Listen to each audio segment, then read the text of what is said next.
Hey, thank you so much, Jeanette, for taking the time today. I know you have a busy schedule, and it's in the middle of you getting ready to kick off your campaign. Well, the Hispanic Democrats, we wanted to go ahead and start doing these lives with the candidates that we endorse, so that um, there's a little bit more time that people can spend with you, even if they're not talking directly to you, but they can learn more about you other than the presentation, which, by the way, you did very well, to the members. So, why don't you start telling us your name, the office that you're running for, and a little bit about yourself? Yes. Good night, everybody. Good evening. My name is Jeanette Garcia, and I'm running for State Assembly District 90 here, representing Yonkers. I'm very excited to run for this office. I think that I'm a qualified candidate to run. I understand the life experience of the people of Yonkers, and even though I was not born and raised in Yonkers, I chose Yonkers 2 times to be my home, and I want to keep fighting for the city of Yonkers and stay here and create space for the people that live in Yonkers, the working families that live in Yonkers, to be able to stay here and grow their family. I'm an attorney by trade. I was born and raised in Puerto Rico by Dominican parents, and as I said, I'm an attorney for 14 years, and I've been a labor organizer for more than 10 years now, working with labor unions such as 1199, NCIU, New York State Nurses Association, and now with AFME. So I have a little bit of experience between private sector workers and public sector workers. Yeah. Yeah, okay. So, um, considering how involved you have been, what made you decide to actually run for this seat if you're already involved in the community and already advocating for the community? What is it that you can do now in this seat that you're not able to do with what you're doing now? Yeah, I think the moment calls for movement leadership, people that comes from the ground up, that understand the struggles that people are living every day, and that understand how to build collective power. And I think that I am that person that understand that nothing has been given to us, that everything that we have has been fought for politically, or at a negotiating table, or at a rally in the streets, or demanding for city council. And I think that I'm not a career politician, but I do understand how to build power, how to create power, and how to be a voice for the voiceless, that we have within our community and that do not understand the process. And I'm here to educate people around political process and how to move things politically. Right. But then you do that already, right? And you're invested in the community and understanding those dynamics and how you organize and how you come to the table to bring about change in the community. But then, if you bring that to this state assembly, what is it that you hope to accomplish on that seat then with those transferable skills, really? What do you hope to accomplish? Because one thing is educating people, and one thing is having people be passionate about, feel the movement, so to speak, or even take the risk. I feel like more and more you look at people and we're more laid back. We don't seem to, maybe we're disappointed. Maybe we're so disappointed in leadership. Um, we are tired of retaliation. We're tired of the exclusion. We're tired of, and then you just say, you know what, is it even worth it? So, how, what do you bring to this seat, and how can you get people to go from just coming together, organizing to feel like we need this movement, as you called it? Yeah, I think my candidacy already is breaking barriers. I'm the first woman of color, Latina, running for the seat. Not only for Yonkers, but When I win, I will be the first Latina representing for Westchester County in the state assembly. So I think that already is breaking a barrier of access that we don't have. We don't have representation in Westchester County at the state level for Mm-hmm. Latinos or people that come from the ground up from Right. rank and files members. So I Mm-hmm. think I bring that experience, and I bring the company of the people from the community that I have worked for, from the labor movement that I have worked, and I have opened doors for Mm-hmm. all of them. And I think people can be reflected on me. I have an accent; I cannot hide that. Mm-hmm.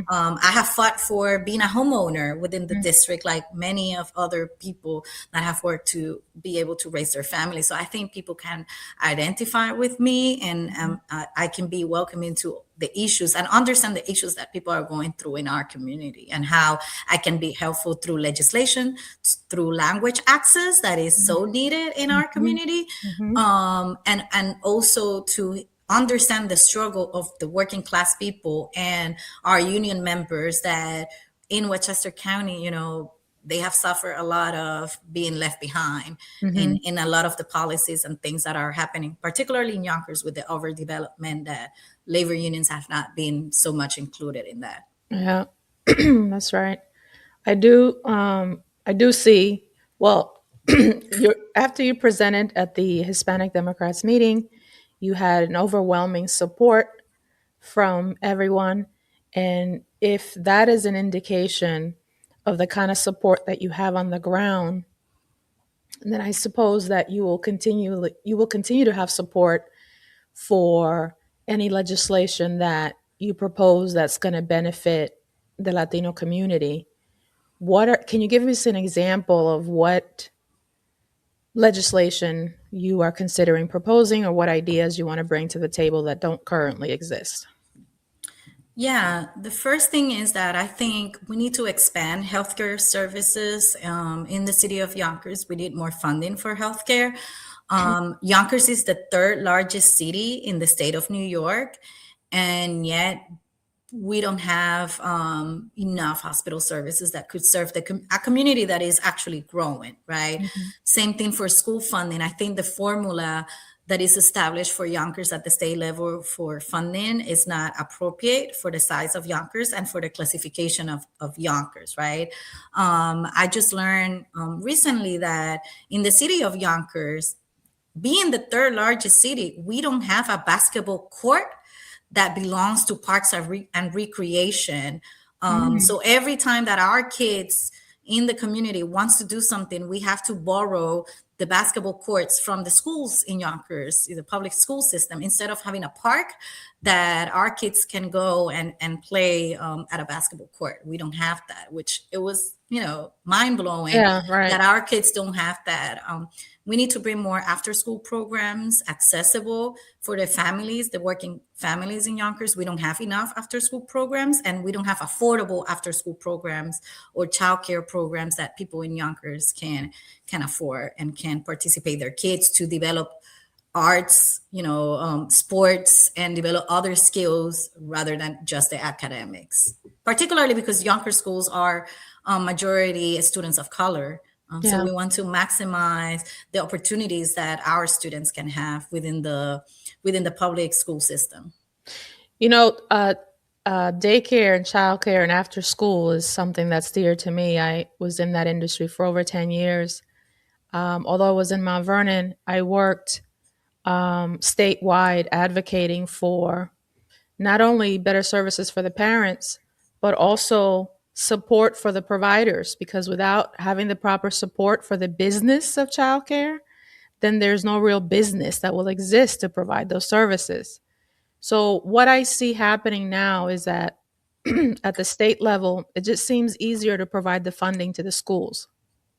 It seems easier to have preschool within the school, or universal uh, pre-K, and uh, the schools are not able to service all the children in the community. They're not able to service the late hours, or the parents or the nurses that work 12-hour shifts, and so what's happening is that independent providers are not having enough business to stay open, So therefore, you don't have as many businesses providing the service, especially after you have um, um, universal pre-K. You're losing certain groups, right, in your business, and so you can only satisfy, maybe you need 30, maybe you need 16 students to stay alive, but maybe, but because of the changes, you're only having 8 or 10, and it's hard for you to pay your staff, right? So when it comes to after school programs, what is the first thing that you would want to tackle, or what is it that how will you address it? Do you address it for requesting more funding, or do you identify those providers that um, I guess can go the distance with you to advocate for more funding? Yes, I think there has to be an holistic approach, right? Because funding is needed. Hmm. That's one thing. Second thing is that there is a disconnect between the school hours and how those kids gets from school to those after school programs, right? In terms of transportation. Um, and I feel it with my nieces, right? Somebody has to pick them up at school to Right. get them to the school program, but who is doing that transportation? That's another cost to the parents, right? Right. And then we need to also think about the workers that are there working and how really that amount of money is not necessary. They're not receiving like wages that are equiparable to how much funding those programs receive. So I think that's very important Mm-hmm. to consider, and it has to be an holistic approach that we really need to have.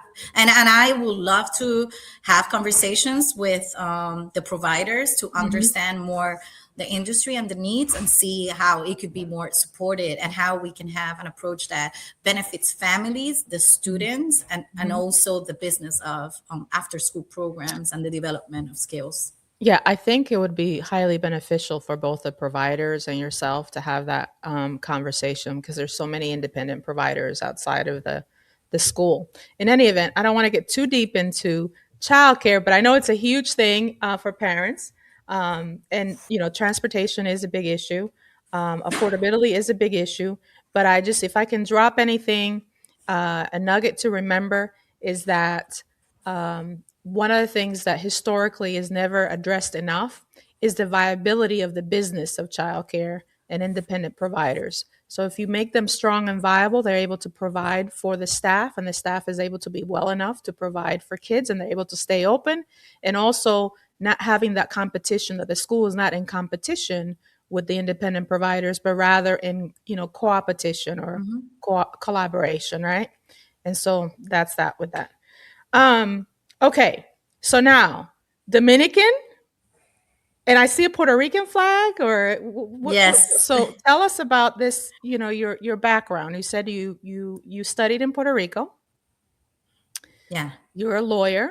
Uh, um, how how do you feel? What is you said lived experiences. How do you feel living in Westchester County as an immigrant? Like, what does that mean to you?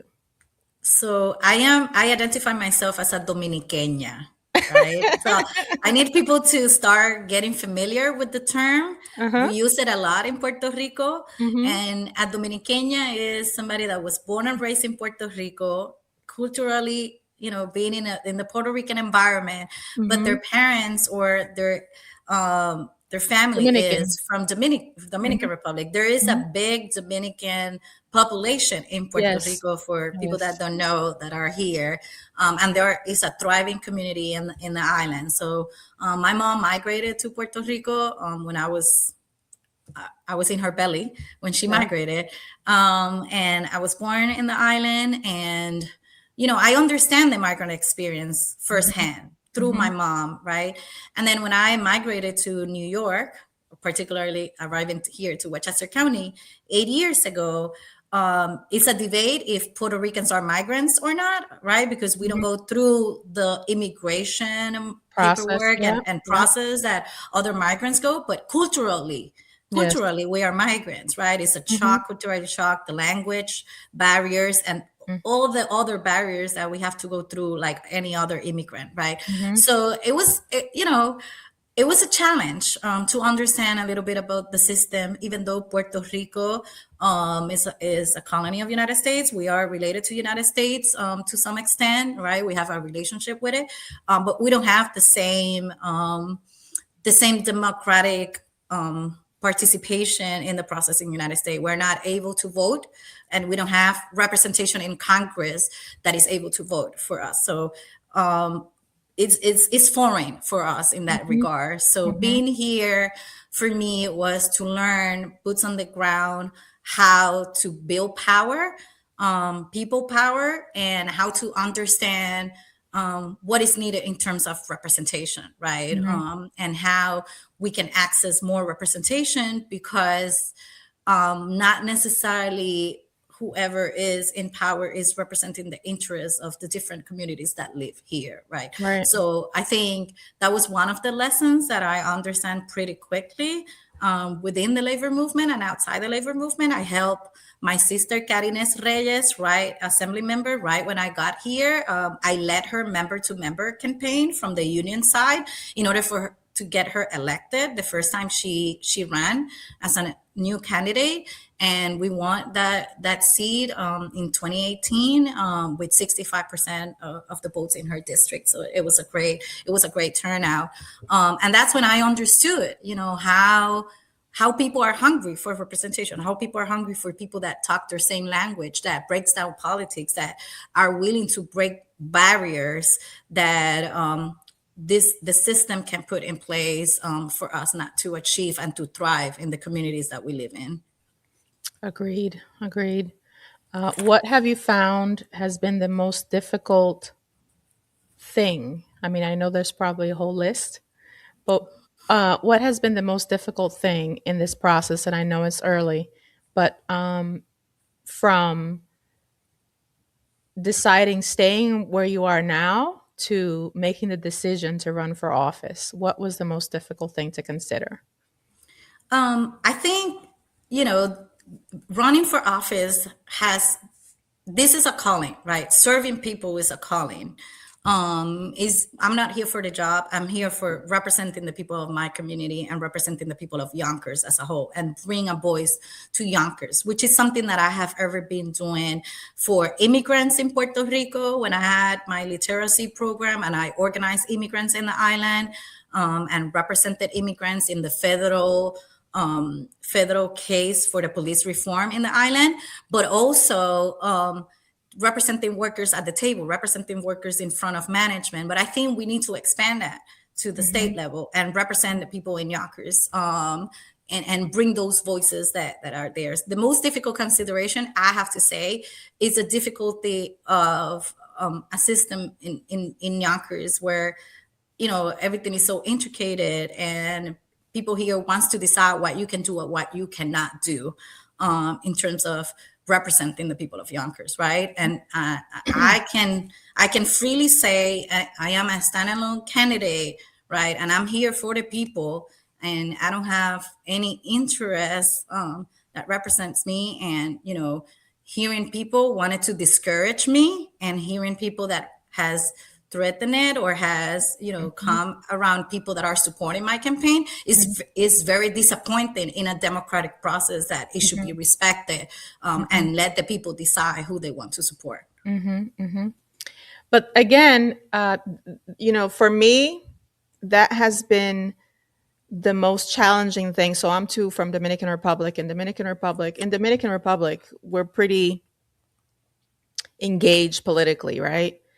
Um, and I had this whole idea as a child that, oh, one day I want to be able to do this for the people. And then you start getting more civically engaged where you live, and you realize that it's not all what you expected it would be. And you get shocked by what people tell you where you should be, or what you should be doing, or how you're not, you got to wait your turn, or how dare you even think you can do this or that, or the people that support you, or the lies that are told, or somebody will smile in front of you, and then you realize that in the back end they're making up a story, or you really come from a genuine place, but people don't have recent experience of what behavior looks like, so they don't believe you and they make up their own stories. And then there's people in power who are intentionally blocking you so that you don't come in. So where's your source of internal power to get through all of that? Because it's going to be constant, and it's like you either can stand it or you can't. Yeah. I mean, I can say I've been a fighter since the day I was born. A lot of people don't know this. And, my mom is watching and she might not want me to say this, but I was born on the way to the hospital. I didn't even got to the hospital to be born. And I think I was always fighting to even be in this world.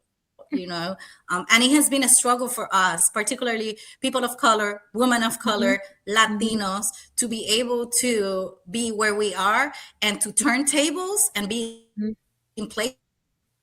places that we are not even being invited. So really my source of power is just that I have always been fighting. I have always been trying to get to that place that nobody wants to listen to us and that nobody wants us at that table. So my strength comes from Mhm. that, comes from my mom, that she broke barriers,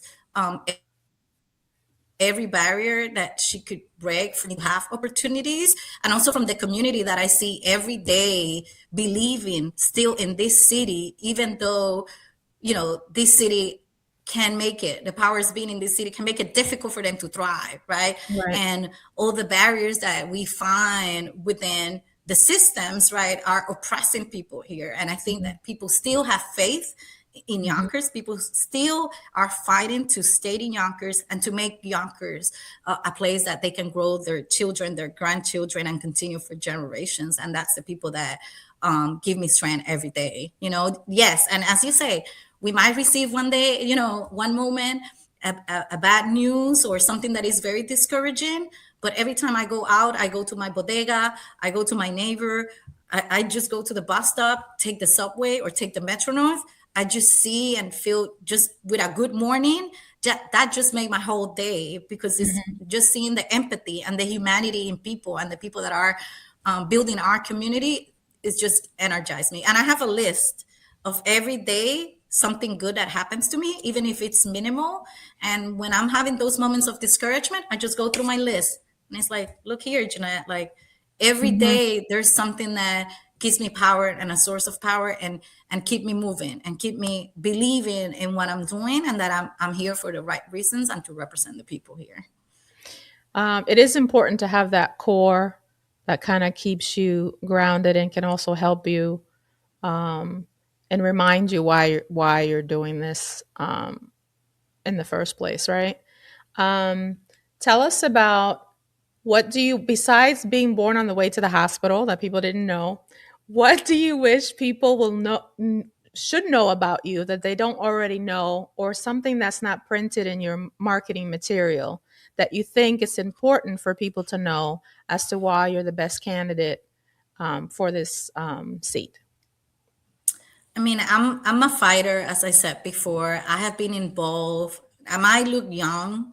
I'm 38 years old, and I have a lot of life experience. I have lived in many other countries, so I have a worldly perspective on things that we could have as policy for the state of New York, and not only the state but the city of Yonkers. So I have kind of a cosmopolitan vision on that. I study in France, and I did a master in immigration management in Barcelona as well. So that life experience really have enriched the knowledge and different perspectives that I can have.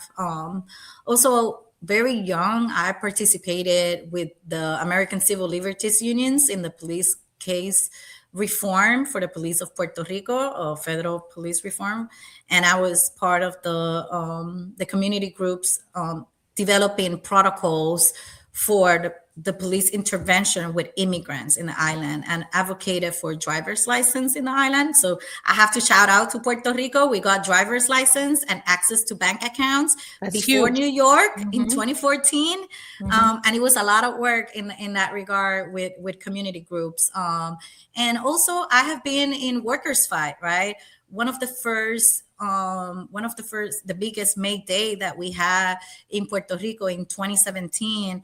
It was because my union at that time, 1199 SEIU, we were able to get all civic groups from the island and all the labor organizations in a room and say, hey, we need to stop this. We haven't had a contract in more than 10 years, and we really need to shoot this country. And that was the predecessor on, the movement that happened after to take down the governor, because the governor was not representing the people, and how the people were suffering with all the school closure, the healthcare services being deterrent, and also all the lives that we lost during Hurricane Maria. Which, I have to shout out all the unions, my sisters and brothers from the labor movement in New York that stepped to the plate and went down to the island. And they were the first responder to us, even before the president, who went there just to throw us paper Paper towels. towels. Yeah. Yep. Yeah. Yeah. I mean, there was a lot there. But we won't go into that. But yeah, that Yeah. was very painful. I have family in Puerto Rico as well, and who travel from DR to Puerto Rico and from here as well. And I think that one of the shared experiences that we all have is the otherizing. It's like we're just the other, and that throwing the paper towel, if you can connect with people in any way or culturally, just throwing anything even at the table, it's like there's just something that happens when people just don't hand you something or don't talk to you or see eye to eye, or I feel like everybody is so important, except then when it comes to Latinos, it's like, okay, well, just you know you're not as important. Yes, that's important, but you're not as important. And then come election time, we become very important, and then it's forgotten. And then how do we bring you back to the table again? And so this is why organizations like Hispanic Dems are very important, and organizing on the ground is very important. For you to run is very important. Um, I wish, though, however, that at the state level, I don't know if we're going back, but I feel like there used to be a time where you felt like people were actually advocating when they were running for office. I don't know if that makes sense, but it feels like there's no real advocacy happening at the state level. It's just people holding seats and processing paperwork and processing grants, and whatever the money that's there, you're processing that. So you become like a paper pusher, no real advocacy. Am I wrong for thinking that, or is that really, do you feel that that's what we have right now? I'm gonna go back and I'm gonna answer that question, but I want to go back to what you were saying about the othering Yeah. of people. I think it's very easy to other when, and it's very easy to use the Latino community as a scapegoat of all the, it's particularly when we have economic crises that are happening in this Mhm. country and Mhm. affordability crisis. Somebody has to be blamed instead of turning it, turning turning that blame into the real powers to be, which is the Mhm. corporate interests that are really affecting Mhm. the people. And I think that what will save us and what make us all connect, even though we are from different communities, is Mhm. just connecting our values. When Mhm. we go to our human values, and this is something that I, as a labor educator within my union, AFME, this is what I do. We have polarization trainings because we represent members across the nation, right? Mhm. 47 Mhm. states. And we have to talk about how these polarizing conversations really affects working families and working people. And when we are talking about polarization and what has happened in this country, we really need to go and ground people in values and Mhm. how we have common values.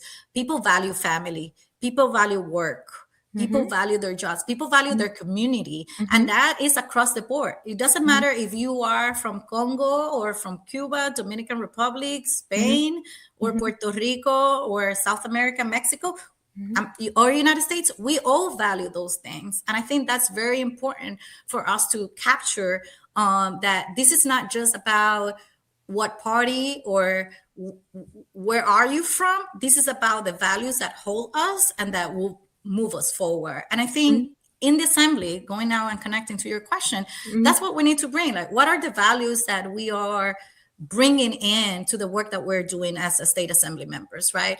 And who are we responding with those values to, right? So we also need to ask that, right, to our elected officials. And I think Mhm. people have to engage and ask those questions. It's not just getting us elected, it's also the accountability part for the people that vote for us and that feel that we are going to be the best represented. But there has to be that accountability all the time, and there has to be those demands from the community that put and trusted that vote in you. Mhm. Mhm.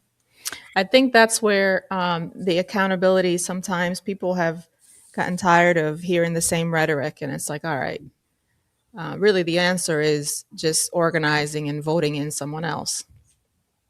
Yeah. That's but really the but bottom line. Yeah, but we also have to, if we need to do, there's a rally tomorrow in my community, right, for immigrants here at 11 o'clock in the morning. And we need to do that. That there are things that the city could be doing more.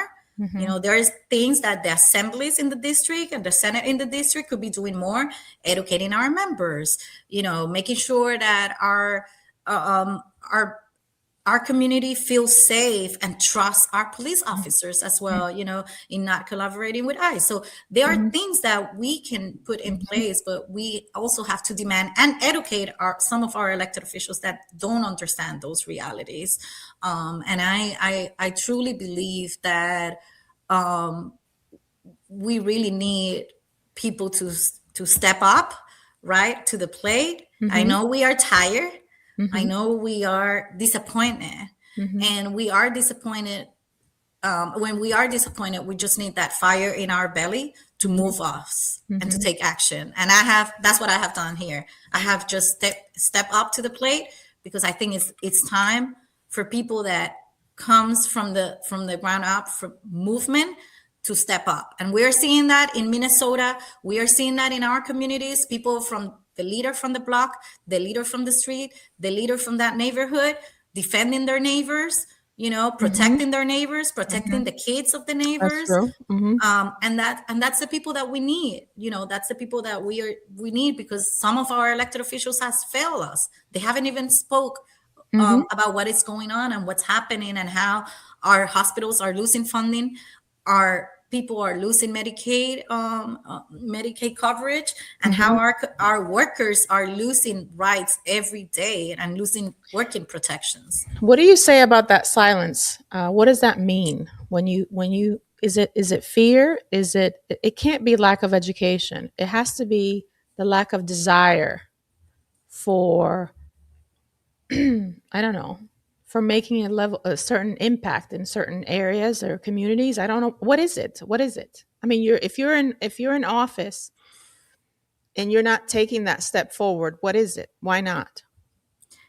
I don't know. Hmm. I Well, cannot yeah, answer that's the for answer. them. Yeah. I cannot answer. I can say that for me in the beginning, I thought like everybody was in shock, like Hmm. too much attacks Hmm. at the same time, right? Hmm. But Hmm. there's a moment that you need to react, and we need to Right. be out there, right? And we need to be brave and spread courage to Hmm. people. And that's what I want to do with my candidacy, particularly here in Yonkers. I want to spread courage to the people of Yonkers, right? I know a lot of people live in fear, right, here. And I know people are disappointed Hmm. in the politics here, and people also are tired.